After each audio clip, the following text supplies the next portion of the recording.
ഈശോയെ സ്നേഹം നിറഞ്ഞവരെ, ഗ്ലോറിയയിലേക്ക് എല്ലാവരെയും ഒരിക്കൽ കൂടി സ്വാഗതം ചെയ്യുന്നു. 1 ദിനവൃത്താന്തം 16-ാം അധ്യായം 8-ാം വചനത്തിലെ മനോഹരമായ ഒരു വചനം. കർത്താവിന് നന്ദി പറയുവിൻ, അവിടുത്തെ നാമം വിളിച്ചപേക്ഷിക്കുവിൻ, ജനതകൾക്കിടയിൽ അവിടുത്തെ പ്രവൃത്തികൾ പ്രഘോഷിക്കുവിൻ. ഈശോസ്നേഹം നിറഞ്ഞവരെ, ജനതകൾക്കിടയിൽ തമ്പുരാൻ്റെ പ്രവൃത്തികളെ പ്രഘോഷിച്ച് നന്ദി പറഞ്ഞുകൊണ്ടിരിക്കുവാനായിട്ടാണ് ആ വചനങ്ങളോട് പറഞ്ഞു തരുന്നത്. എന്നാൽ ഇന്ന് നമുക്ക് യോഹന്നാൻ 11:41 പറഞ്ഞു തരുന്നത്, യേശു കണ്ണുകൾ ഉയർത്തി പറഞ്ഞു, പിതാവേ, അങ്ങ് എൻ്റെ പ്രാർത്ഥന ശ്രമിച്ചതിനാൽ ഞാൻ അങ്ങേക്ക് നന്ദി പറയുന്നു.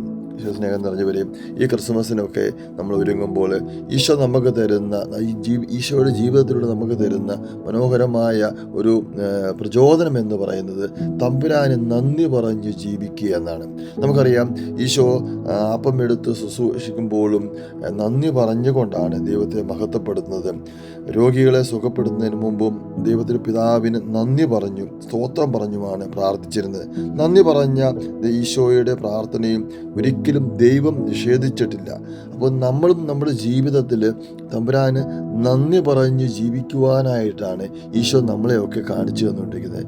ഈശോയുടെ വചനങ്ങളിലൂടെയൊക്കെ നമ്മൾ കടന്നു പോകുമ്പോൾ ഈശോ ഓരോ സന്ദർഭങ്ങളിലും ദൈവപിതാവിന് നന്ദി പറഞ്ഞു, ദൈവപിതാവിനെ മഹത്വപ്പെടുത്തിയും ജീവിക്കുന്നതാണ് നമുക്ക് കാണുവാൻ സാധിക്കുക. അപ്പോൾ ഈ തിരുപ്പിറവിയിലേക്ക് നമ്മൾ വരുമ്പോൾ ഉണ്ണീശോ നമുക്ക് തരുന്ന മറ്റൊരു മനോഹരമായ സന്ദേശം എന്ന് പറയുന്നത്, നിൻ്റെ ജീവിതത്തിലും നിൻ്റെ ദൈനംദിന മേഖലകളിലുമെല്ലാം ദൈവപിതാവിന് നന്ദി പറഞ്ഞുകൊണ്ട് ജീവിക്കുക എന്നുള്ളതാണ്. ഈശോസ്നേഹം നിറഞ്ഞവരെ, നമുക്കും നമ്മുടെ ജീവിതത്തിൽ ദിനംപ്രതിയുള്ള ഓരോ മേഖലയിലൂടെ കടന്നു പോകുമ്പോഴും അനേകം കാര്യങ്ങൾക്ക് നമുക്ക് തമ്പുരാന് നന്ദി പറയുവാനുണ്ട്.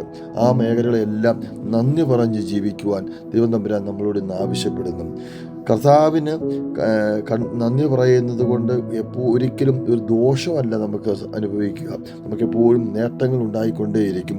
ദൈവപിതാവിന് നന്ദി പറയുന്ന ഹൃദയവുമായി ഈ ക്രിസ്മസിനെ നമുക്ക് സമീപിക്കാം. ആമേൻ.